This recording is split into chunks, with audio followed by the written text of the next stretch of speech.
दोस्तों पहले की तरह फिर से आपका इस नए वीडियो में स्वागत है।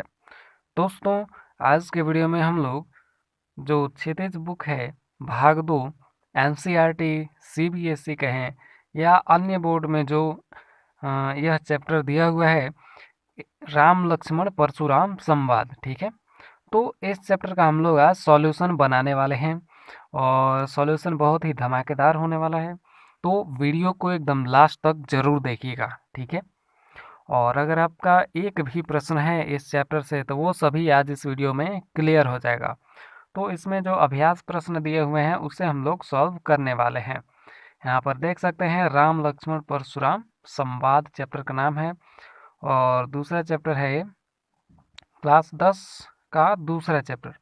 तो चलिए प्रश्न अभ्यास में हम लोग आते हैं और यहाँ पर देखते हैं कि कितने प्रश्न दिए हुए हैं। तो प्रश्न अभ्यास में हम लोग आ चुके हैं और यहाँ पर देख सकते हैं कि 2 प्रश्न यहाँ पर है और जो है पहले देख लेते हैं कितने प्रश्न दिए हुए हैं, ठीक है।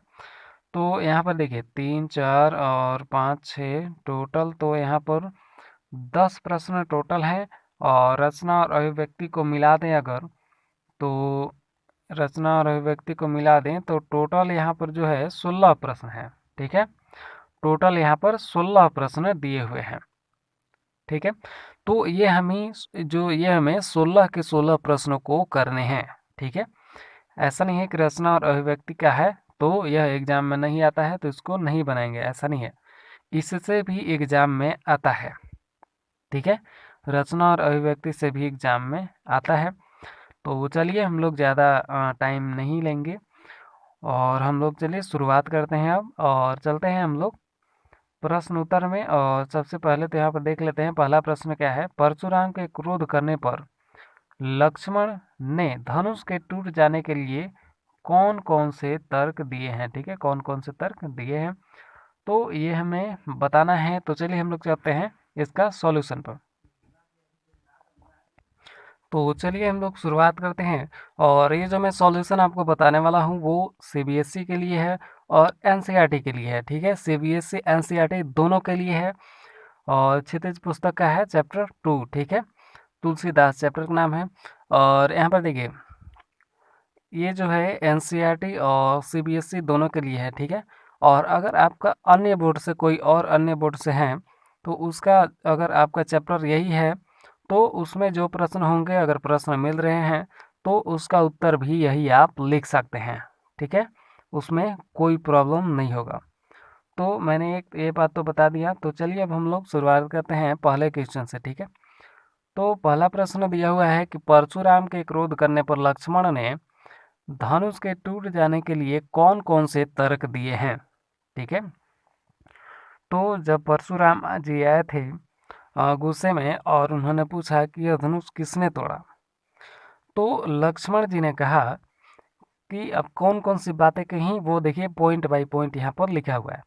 तो पहला जो है उन्होंने यह बात कही कि बचपन में न जाने हमने कितने ही धनुष तोड़े किंतु किसी ने भी क्रोध नहीं किया। इस धनुष से आपको विशेष लगाव क्यों है, ठीक है। ये तो पहली बात कही उन्होंने लक्ष्मण ने। और दूसरी बात उन्होंने ये भी कही कि यह हमें यह असाधारण शिव धनुष साधारण धनुष की भांति ही लगा। और तीसरा है कि श्री राम ने इसे तोड़ा नहीं, ठीक है। लक्ष्मण ने कहा कि श्री राम ने इसे तोड़ा नहीं, बस इसे छूते ही धनुष स्वतः टूट गया, ठीक है। और चौथी बात लक्ष्मण ने कही कि इस धनुष को तोड़ते हुए उन्होंने किसी के लाभ व हानि के विषय में नहीं सोचा था। इस धनुष को तोड़ने में राम का दोष नहीं है, ठीक है। लक्ष्मण ने ये 4 तर्क दिए थे। तो यहाँ पर तो ये लिख लीजिएगा। और दूसरा प्रश्न है यहाँ पर कि परशुराम के क्रोध करने पर राम और लक्ष्मण की जो प्रतिक्रियाएं हुई उनके आधार पर दोनों के स्वभाव की विशेषताएं अपने शब्दों में लिखिए। जैसे परशुराम के क्रोध जब किए तो राम और लक्ष्मण के मन में क्या प्रतिक्रियाएं हुई उसको आपको अपने शब्द में लिखना है। जैसे कि आपके साथ अगर ऐसा होता तो आप क्या करते, क्या सोचते और कैसा लगता आपको, ठीक है।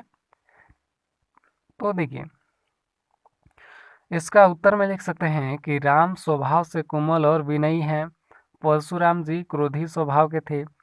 परशुराम के क्रोध करने पर श्री राम ने धीरज से काम लिया।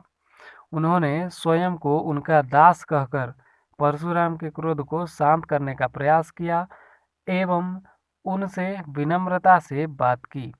लक्ष्मण राम से एकदम विपरीत हैं। लक्ष्मण क्रोधी और उग्र स्वभाव के हैं। लक्ष्मण परशुराम जी के साथ जो है व्यंग्यपूर्ण वचनों का सहारा लेकर अपनी बात को समक्ष प्रस्तुत करते हैं। ठीक है, अपनी बात को उनके समक्ष प्रस्तुत करते हैं और वे इस बात की परवाह नहीं करते कि उनकी बातों से परशुराम और ज़्यादा क्रोधित होंगे या शांत होंगे। ठीक है, तो राम विनम्र, मृदुभाषी, धैर्यवान व बुद्धिमान है। वहीं दूसरी ओर लक्ष्मण जो है निडर, वाचाल, साहसी और क्रोधी स्वभाव के हैं। ठीक है, तो इतना हमें लगता है। ठीक है, अपने शब्दों में इसे लिखना था तो ऐसे लिख दिया गया। ठीक है, तो अब चलिए अगला तीसरा प्रश्न हम लोग देखते हैं और तीसरा प्रश्न है कि लक्ष्मण और परशुराम के संवाद का जो अंश आपको सबसे अच्छा लगा उसे अपने शब्दों में संवाद शैली में लिखिए। ठीक है, तो जो भी अच्छा लगा आपको, कोई ज़रूरत नहीं है यही हमने लिखा है तो यही आप लिखिए। आपको जो अच्छा लगता है आप वही लिख सकते हैं। ठीक है, तो चलिए हमने जो लिखा है वो मैं आपको बताता हूँ कि लक्ष्मण ने कहा, ठीक है, संवाद लिखना था, तो लक्ष्मण ने कहा कि हे मुनि, बचपन में हमने कितने ही धनुष तोड़ दिए परंतु आपने कभी क्रोध नहीं किया। इस धनुष से आपको विशेष लगाव क्यों है? परशुराम जी ने कहा कि अरे राजपुत्र, ठीक है, परशुराम जी ने क्या कहा? अरे राजपुत्र, तू काल के वश में आकर ऐसा बोल रहा है। तुम क्यों अपने माता पिता को सोचने पर विवश कर रहा है? यह शिवजी का धनुष है। ठीक है, चुप हो जा और मेरे इस फरसे को भली भांति देख ले। मेरे इस फरसे की भयानकता गर्भ से पल रहे शिशुओं को भी नष्ट कर देती है। ठीक है, ये बातें जो है अच्छी लगी और आपको और जो अच्छी लगी आप वो लिख सकते हैं। ठीक है, तो यहाँ पर मुझे यही अच्छा लगा इसलिए मैंने लिख दिया। अब देखिए चौथा प्रश्न है कि परशुराम ने अपने विषय में सभा में क्या क्या कहा, निम्न पद्यांश के आधार पर लिखिए। तो यहाँ पर देख सकते हैं क्या पद्यांश दिया हुआ है कि बाल ब्रह्मचारी अति कोही, विश्व विदित क्षत्रिय कुलद्रोही, भुजबल भूमि भूप बिनुकिन्ही, विपुल बार मही देवन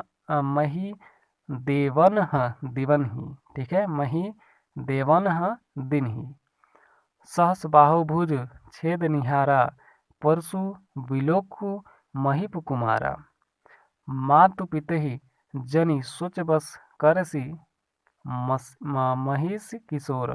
ठीक है, तो एक और है यहाँ पर, गर्भन्न के अर्भक दलन परशु मोर अति घोर। ठीक है, इसको आप लोग ध्यान से पढ़िएगा तो समझ में आ जाएगा।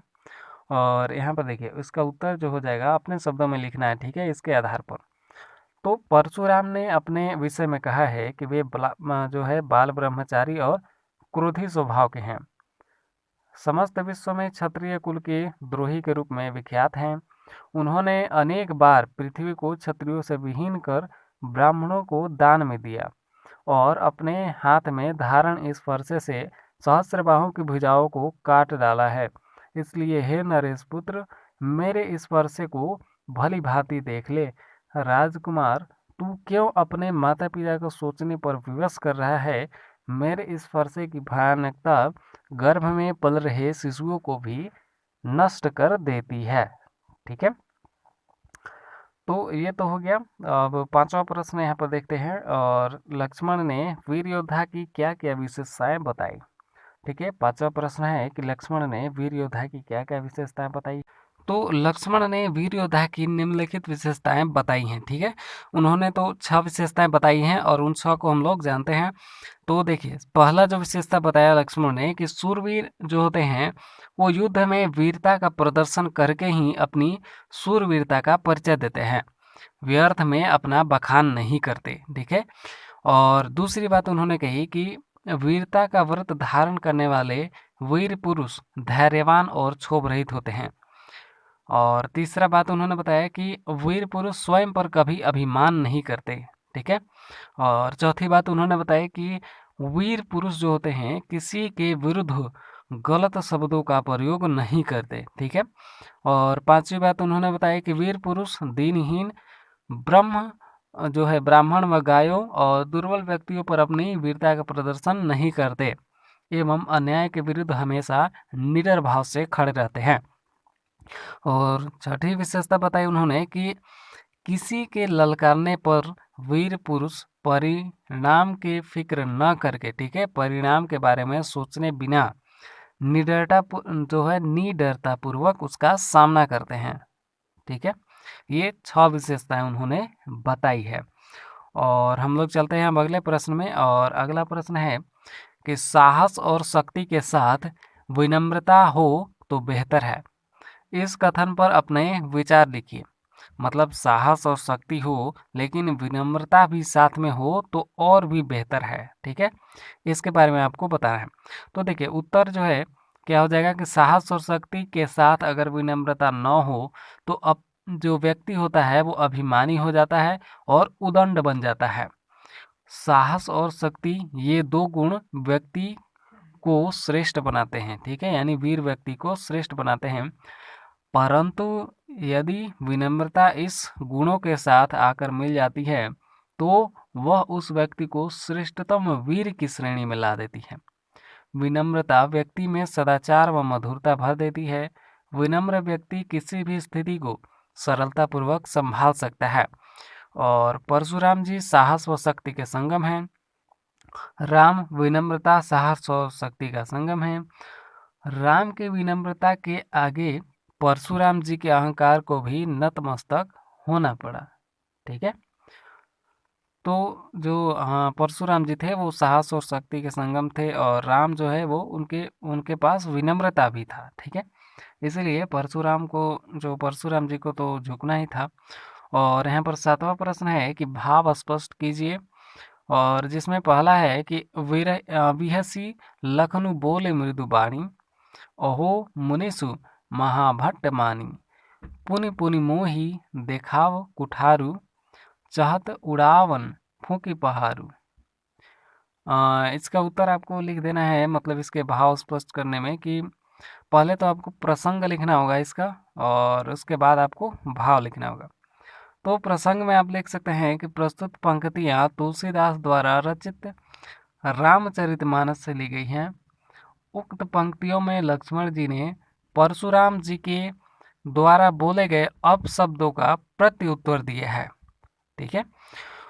तो भाव इसका जो हो जाएगा, भाव यहाँ पर आपने प्रसंग तो लिख लिया और भाव कैसे लिखेंगे कि लक्ष्मण जी ने हंसते हुए कोमल वाणी से परशुराम पर व्यंग करते हुए कहा कि मुनीश्वर अपने को बड़ा भारी योद्धा समझते हैं और मुझे बार बार अपना फरसा दिखाकर डरा रहे हैं।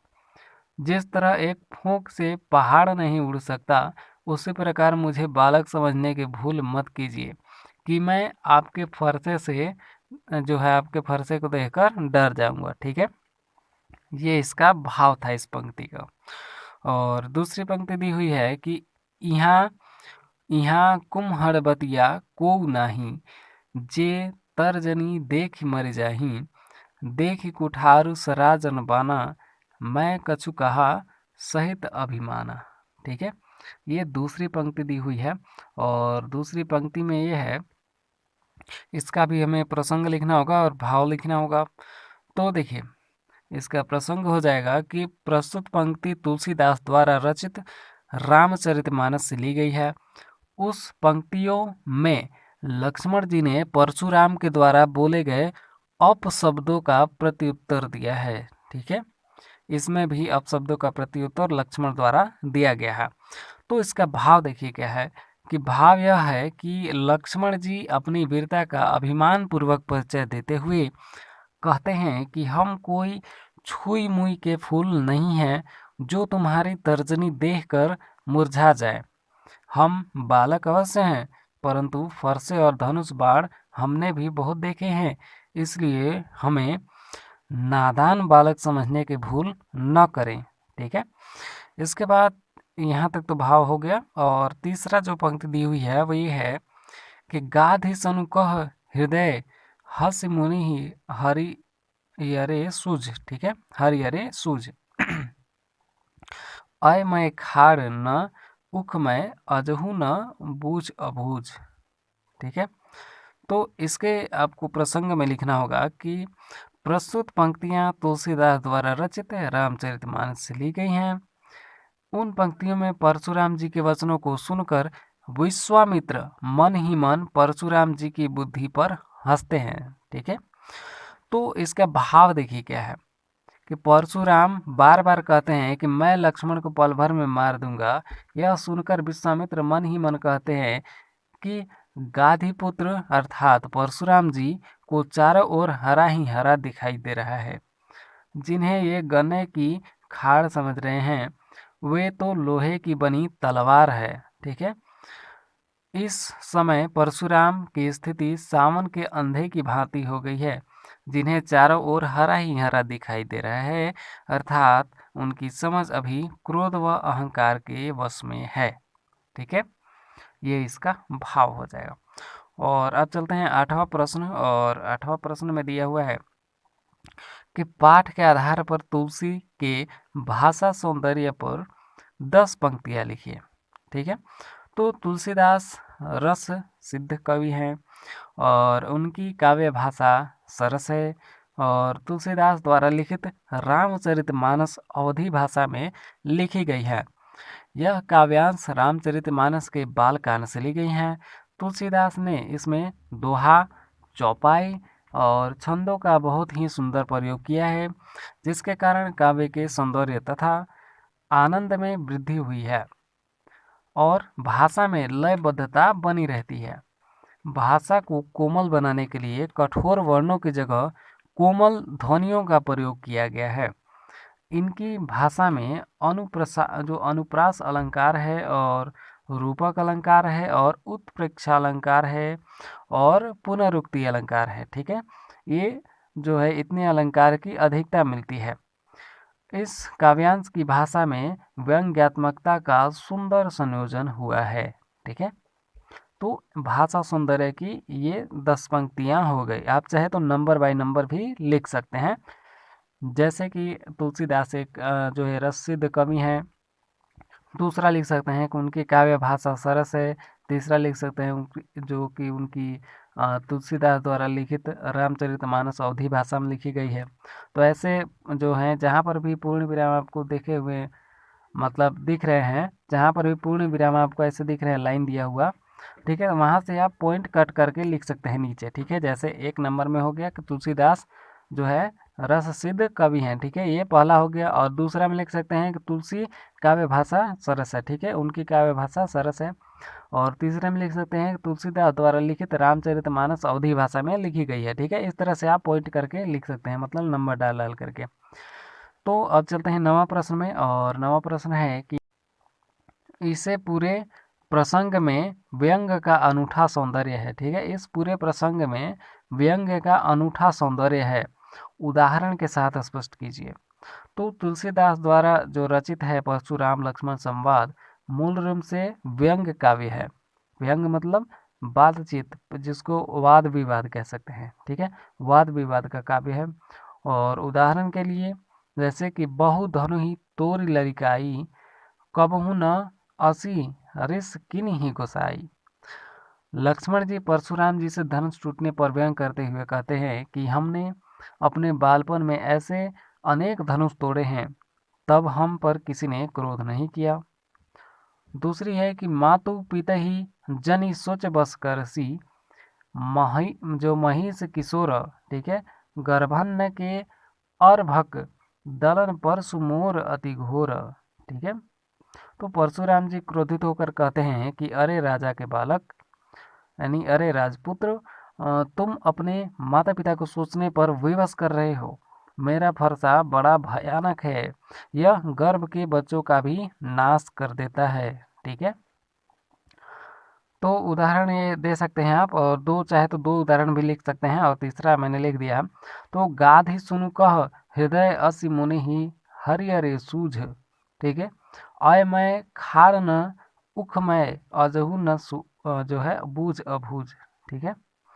इसको यहाँ विश्वामित्र जी परशुराम की बुद्धि पर मन ही मन व्यंग करते हैं और कहते हैं कि परशुराम जी जिन राम और लक्ष्मण को साधारण बालक समझ रहे हैं, उन्हें चारों ओर हरा ही हरा सूझ रहा है, वे लोहे की तलवार की गन्ने की खाड़ से तुलना कर रहे हैं, ठीक है।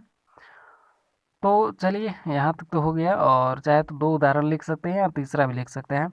अगर जैसे ज़्यादा मार्क्स ज़्यादा नंबर के हैं तो मतलब 3 भी लिख सकते हैं, और कम मार्क जो 2 नंबर का आया तो 2 भी लिख सकते हैं, ठीक है।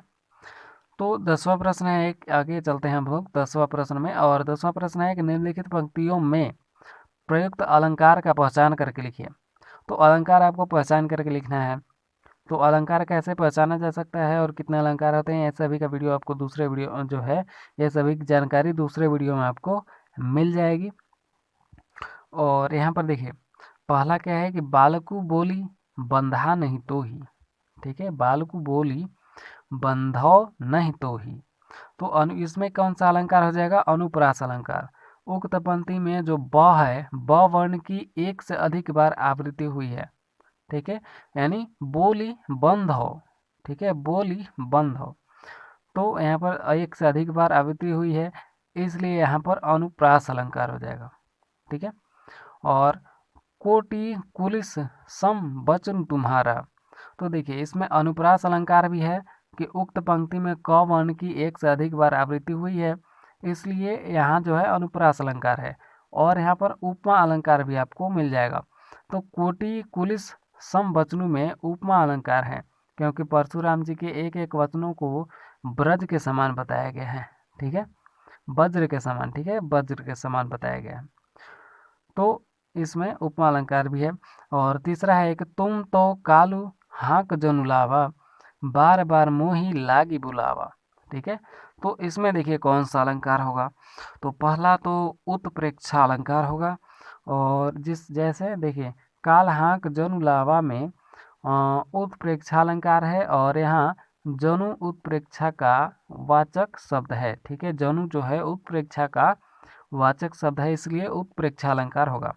और दूसरा अलंकार होगा पुनरुक्ति प्रकाश अलंकार।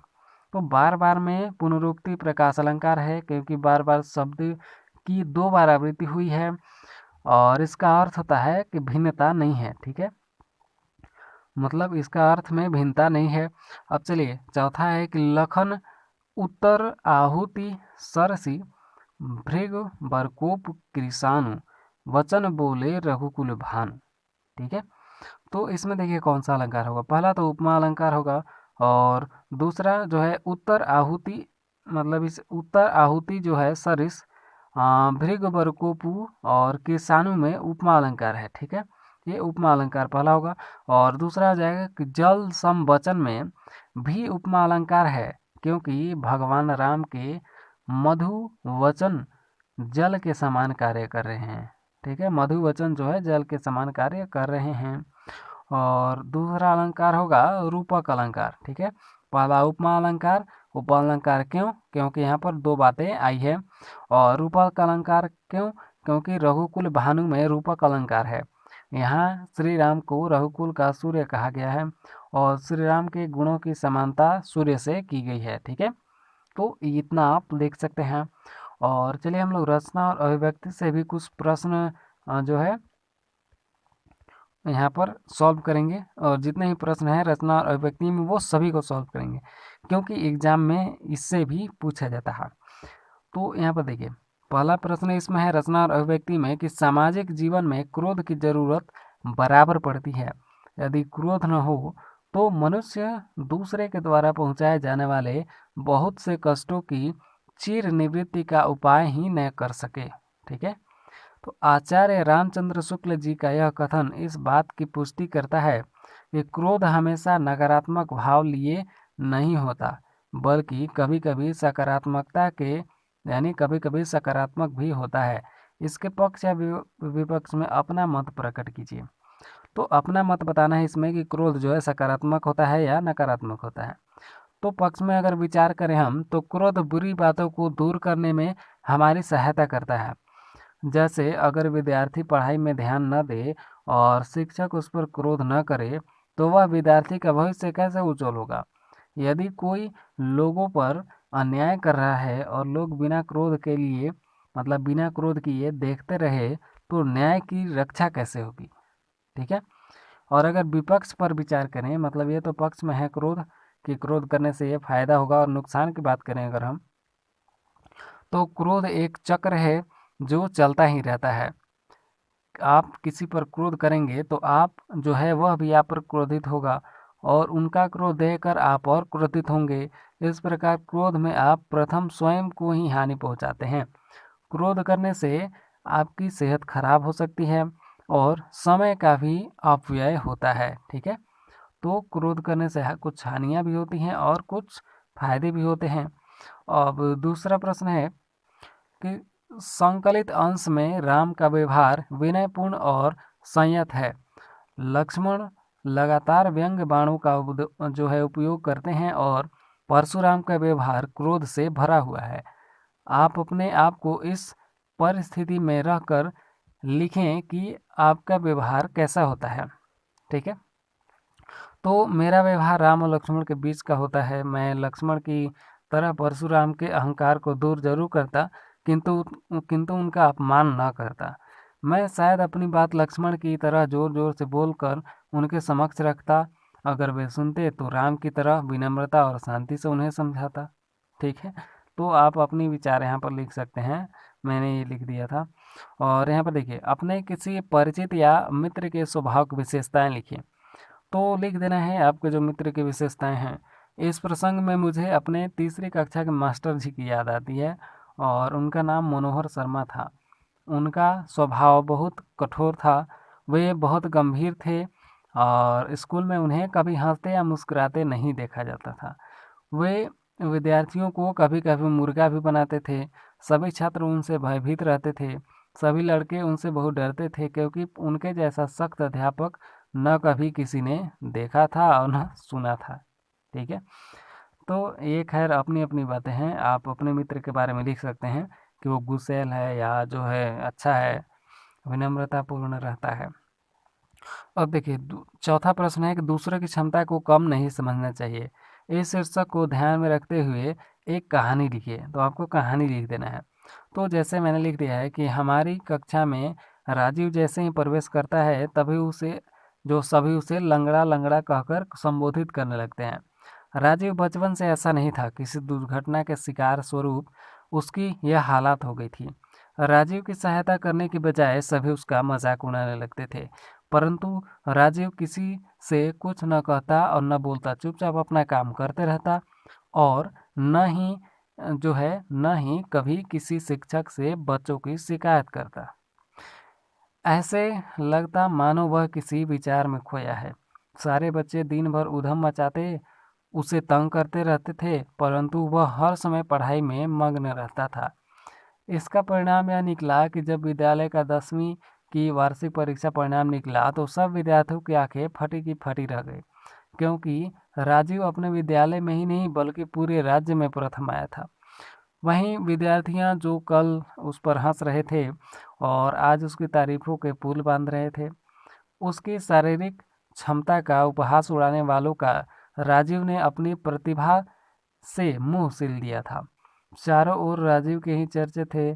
आज के इस प्रतिस्पर्धा आज के इस प्रतिस्पर्धा युक्त युग में पूर्ण अंगों वाले विद्यार्थी भी पूर्ण सफलता पाने में असमर्थ हैं।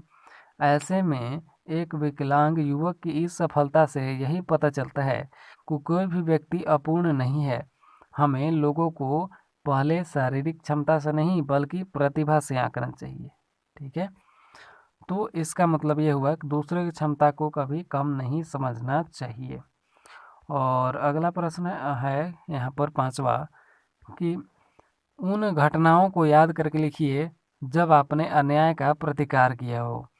तो अन्याय करना सहना दोनों ही अपराध माने जाते हैं। मेरे पड़ोस में एक गरीब परिवार रहता है।